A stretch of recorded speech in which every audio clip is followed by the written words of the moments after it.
Everyone,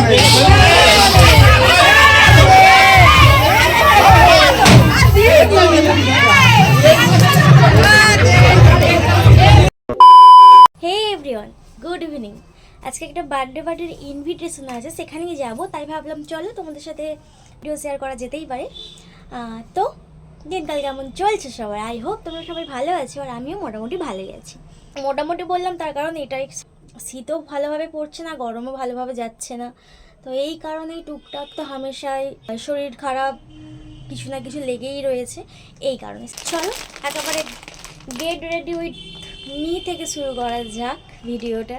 winter আমার সব থেকে ফালতু লাগে জানো, এই এত সুন্দর সেজে সোয়েটার চাদর চাপা দিয়ে যেতে হবে।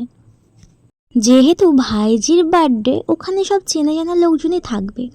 ভাবলাম চাদরটা গায়ে দিয়ে যাব, তারপরে ওখানে কারোর কাছে ট্রান্সফার করে দেব।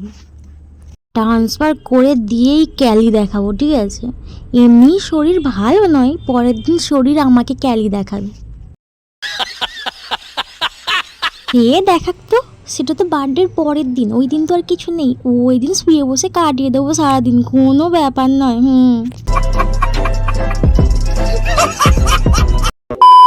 দাঁড়াও দাঁড়াও, আমার শ্বাসটা কি বিয়ে বাড়ির মতো হয়ে যাচ্ছে?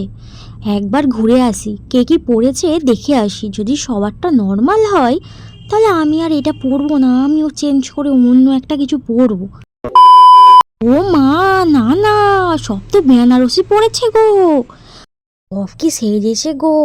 ঠিক আছে, আমার ড্রেসটাও সাত করে কিনেছিলাম আজকের দিনে পরবো বলে, ঠিক আছে, মানিয়ে যাবে। এই লোকজন যারা সাজুগুজু করে আমার খুব ভালো লাগে জানো, কি তাদের সাথে মানে তাদের পাশে দাঁড়াতে আমার খুব ভালো লাগে। নাহলে কেন মনে হয় আমারটা বেশি বেশি হয়ে গেল নাকি কি জানি। চুল দেখো না, আমার চুল যেন দিন দিন মাথায় থাকতেই চাইছে না, কেন কি জানি। ওই কিছু দোগলা মানুষের মতো আর কি, তারাও যেমন জীবন থেকে চলে গেছে, এই চুলও যেন দিন দিন মনে হচ্ছে মাথায় থেকে চলে যাবে। দেখো না কেমন সরু দড়ির মতো হয়ে গেছে। তোর কানেরটা কিনেছিলাম কত শখ করে মিশো থেকে, বাবা কানের ওই যে কানে ঢুকাবো, হ্যাঁ ওটা এত মোটা, উফ বাপরে বাপ, কান ব্যথা হয়ে যাচ্ছে। আর রিটার্ন দেওয়ার টাইম নেই, যদি না আসে তখন ফেসে যাব। যাই হোক, 10টা বাজে, চলো যাওয়া যাক। সেই 7টা থেকে কি যেন করেই যাচ্ছি। তোর ফুচকা শেষ হয়ে গেল মনে হয়।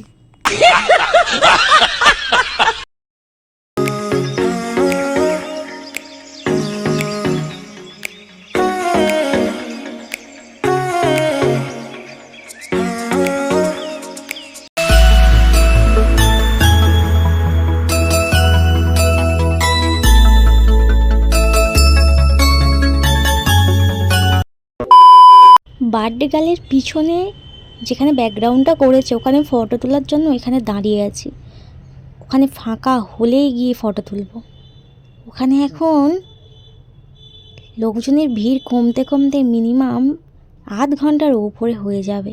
কি জানি বাবা কখন ফাঁকা হবে। তোর ওইদিকে ফুচকা খাওয়ার জন্য তাড়া দিচ্ছে, আর এদিকে কেক দিয়ে গেছে, চলো খাওয়া যাক। জানো ঠিক সময় এসছি ফুচকা খেতে, আর একটু পরে এলে আর খেতে পেতাম না, কারণ আর ফুচকার আলুই নেই। আমরাই খাবো, এটাই লাস্ট। ওই দেখো আমাদের টুনটুনি খেতে বসেছে, কি খাবে তার কোনো ঠিক নেই, কিন্তু মালটা বসেছে। আর এই দিকে একটা দেখো কি করে যাচ্ছে, দাঁত দেখাচ্ছে, ওর দাঁত উঠেছে 4টে দাঁত দেখাচ্ছে আমাকে। মাকে জিজ্ঞেস করলুম এটা কি পরিয়েছো ওকে, ওর মা বলে ব্ল্যাঙ্কেট পরিয়েছে নাকি, বলো তো কেমন লাগে।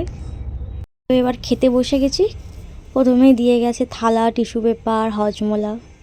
তারপরে মনে পড়েছে আমি ভিডিও করছি, তো দুগাল খাওয়ার পরে তারপর ভিডিওটা স্টার্ট করেছি। এখানে দিয়েছে ডাল, আর ওটা কি ঝুড়ো আলু ভাজা না কি বলে, আলু চিপস আমি জানি না।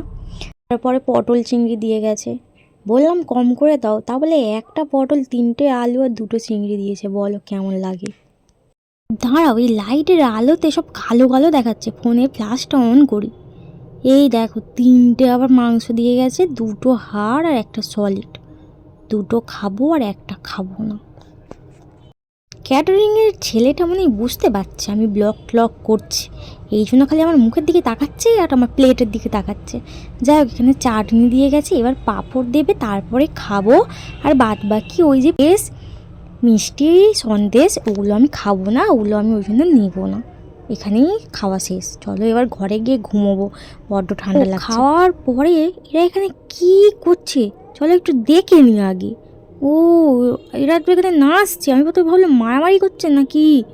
সে যাই হোক, মারামারি করুক আর নাচানাচি করুক, চলো বাড়ি যাওয়া যাক।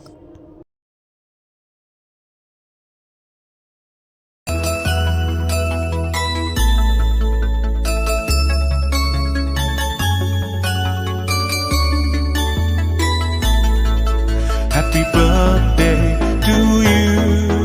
Happy birthday to you. Happy